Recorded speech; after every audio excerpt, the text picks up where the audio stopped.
Hi friends, எல்லாருக்கும் வணக்கம். இந்த வீடியோவில் நம்ம என்ன பார்க்க போகிறோம் அப்படின்னா, இப்போ திருக்கார்த்திகை வரப்போகுது. ஸோ திருக்கார்த்திகைக்கு தேவையான ரொம்ப முக்கியமான சில டிப்ஸ் தான் பார்க்க போகிறோம். இந்த டிப்ஸ்லாம் நீங்கள் தெரிஞ்சு வச்சுக்கிட்டாலே கார்த்திகை தீபம் அன்னைக்கு டென்ஷனே இல்லாமல் சட்டு புட்டுன்னு விளக்கேற்றிடலாம். எந்த புயல் அடித்தாலும் ஜம்முன்னு நிற்கும் நீங்கள் வைக்கிற விளக்கு மட்டும். டைமும் பணமும் நிறைய சேவ் பண்ணலாம். இப்போது நம்ம வீடியோக்குள்ளே போகலாம் வாங்க. அதுக்கு முன்னாடி நம்ம சேனலை ஃபர்ஸ்ட் டைம் பார்க்குறீங்கன்னா சப்ஸ்கிரைப் பண்ணி சப்போர்ட் பண்ணுங்கள் அண்ட் லைக் பண்ணுங்கள், ஷேர் பண்ணுங்கள். நம்ம சேனலில் இதுக்கு முன்னாடி ஹவுஸ் ஹோல்டிங் டிப்ஸும் மணி சேவிங் டிப்ஸும் நிறைய ஷேர் பண்ணியிருக்கோம். கண்டிப்பாக பாருங்கள், உங்களுக்கு ரொம்பவே யூஸ்ஃபுல்லாக இருக்கும்.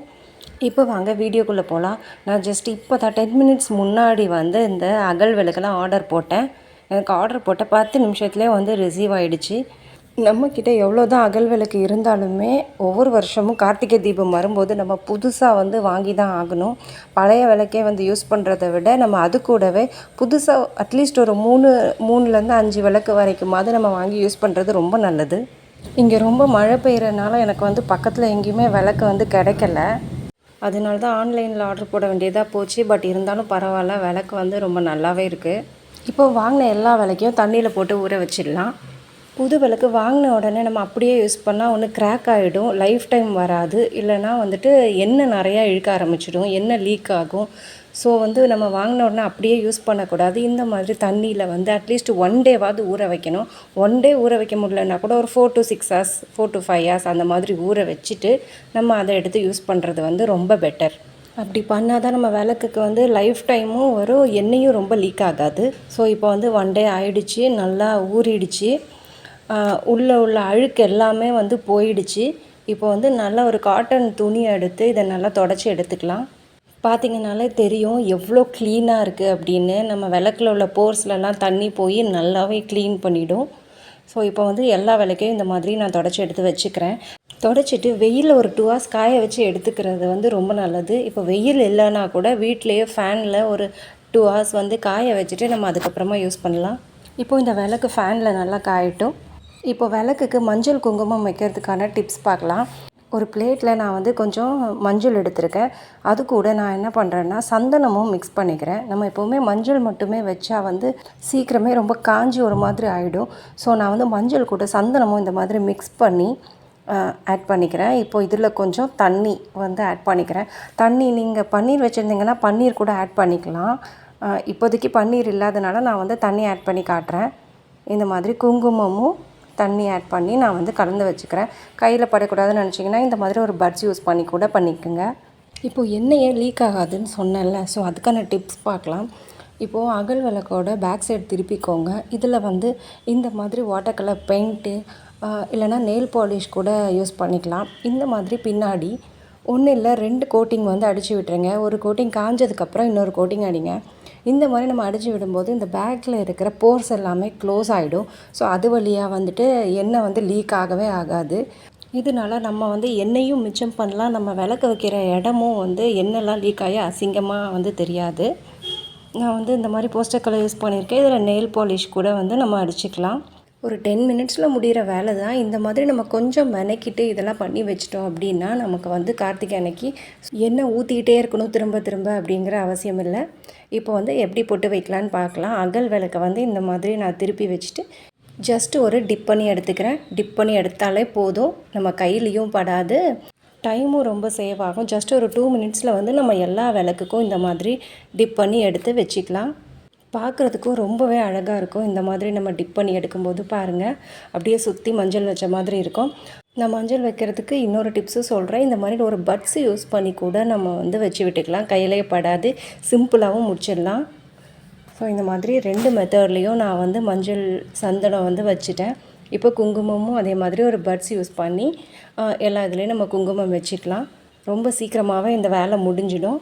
இப்போ ஒரு சீக்ரெட் டிப்ஸ் பார்க்கலாம். நான் பேபி பவுடர் எடுத்திருக்கேன்.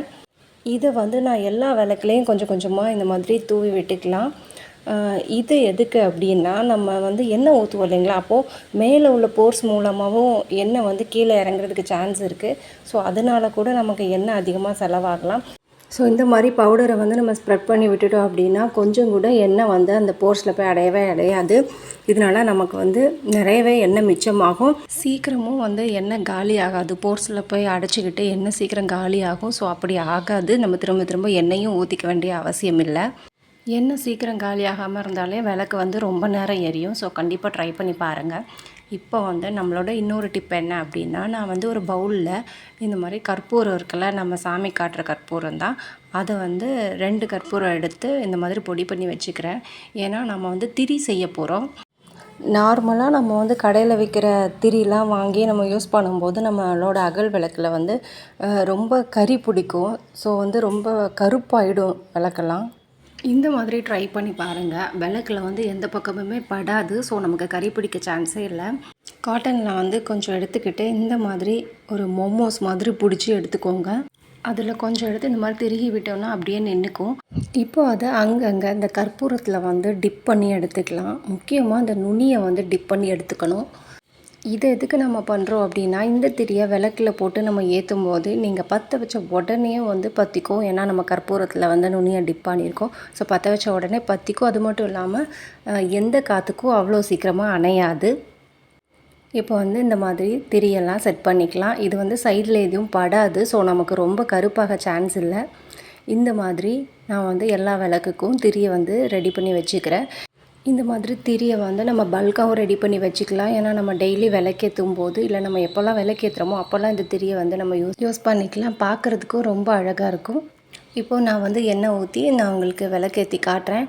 பாருங்கள், நம்ம வந்து கற்பூரத்தில் வந்து டிப் பண்ணியிருக்கிறதுனால பற்ற வச்ச உடனே சட்டுன்னு வந்து பற்றிக்கும். ரொம்ப கஷ்டப்பட தேவையில்லை.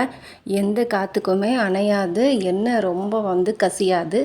இப்போ நாம் விளக்கெல்லாம் பக்காவாக ரெடி பண்ணிட்டோம். நான் உங்களுக்கு செட் பண்ணி காட்டுறேன். அதுக்கு முன்னாடி நான் வந்து விளக்கு வாங்கினேன்னு சொன்னேன் இல்லைங்களா, நான் வந்து எங்கே ஆர்டர் போட்டேன் அப்படின்னா செப்டோவில் தான் ஆர்டர் போட்டேன்.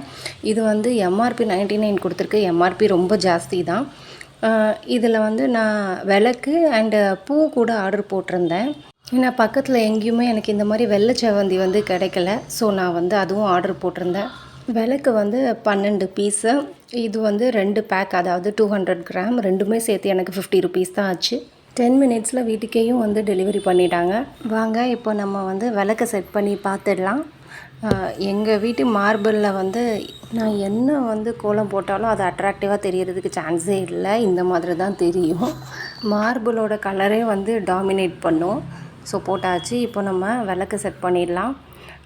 இந்த 5 ஃபேஸ் கொண்ட விளக்கு வந்துட்டு நான் 7 வருஷமாக யூஸ் பண்ணிகிட்ருக்கேன். இது என்னோடய ஃபேவரேட்டான விளக்கு. நான் இங்கே ஷேர் பண்ணியிருக்கிற மெத்தடில் தான் மோஸ்ட்லி எல்லா விளக்கும் யூஸ் பண்ணுறதுனால எனக்கு வந்து லைஃப் ஸ்பேனும் நல்லா கிடைக்கிது. இது பார்க்குறதுக்கு அழகாக ஒரு தியா செட் மாதிரி இருக்கிறனால நான் வந்து எல்லா கார்த்திகைக்கும் இந்த விளக்கு தான் வந்து யூஸ் பண்ணுவேன். இப்போ வந்து நாம் செட் பண்ண புது விளக்கெல்லாம் வந்து சுற்றி வச்சுட்டேன். பாருங்கள், நல்லா காற்றடிக்குது. அது இந்த தீ வந்து ஒரு சைடாக போகும்போதே உங்களுக்கு தெரியும் காற்று வந்து இந்த டைரெக்ஷனில் நல்லாவே அடிக்குதுன்னு. ஸோ எந்த விளக்குமே அணையலை, நல்லாவே வந்து எரிஞ்சிட்ருக்கு. இப்போ சுற்றி வந்து நான் பூ வச்சுக்கிறேன். விளக்கேற்றுறதுல வந்து இன்னொரு முக்கியமான ஒரு விஷயம் இருக்குது. அதாவது ஒவ்வொரு கார்த்திகைக்கும் வந்து மினிமம் 27 விளக்காவது நம்ம கண்டிப்பாக ஏற்றணும் அப்படின்னு சொல்லுவாங்க. ஏன்னா 27 நட்சத்திரங்களை வந்து பேஸ் பண்ணி 27 விளக்கு கண்டிப்பாக வீட்டில் ஏற்றணும்னு சொல்லுவாங்க. ஸோ மினிமம் 27, மேக்ஸிமம் எத்தனை விளக்கு வேணாலும் நீங்கள் ஏற்றிக்கலாம். அது மட்டும் இல்லாமல் இன்னொரு முக்கியமான விஷயம் என்னென்னா, கார்த்திகை அன்னைக்கு வாசலில் தான் முதல் விளக்கு ஏற்றணுமா. வாசலில் 2 விளக்கு ஏற்றி வச்சுட்டு அதுக்கப்புறம் நம்ம பூஜை அறையில் விளக்கு ஏற்றிட்டு வீடு ஃபுல்லாக வந்து விளக்கேற்றி வைக்கணும். ஸோ ஞாபகம் வச்சுக்கோங்க, மினிமம் 27, மேக்ஸிமம் எத்தனை வேணாலும் ஏற்றிக்கலாம். இந்த வீடியோ உங்களுக்கு ரொம்பவே யூஸ்ஃபுல்லாக இருக்கும்னு நினைக்கிறேன். ஸோ கண்டிப்பாக நம்ம சேனலை சப்ஸ்கிரைப் பண்ணுங்கள். நம்மளோட மற்ற வீடியோஸும் பாருங்கள், சப்போர்ட் பண்ணுங்கள், லைக் பண்ணுங்கள், ஷேர் பண்ணுங்கள். தேங்க்யூ.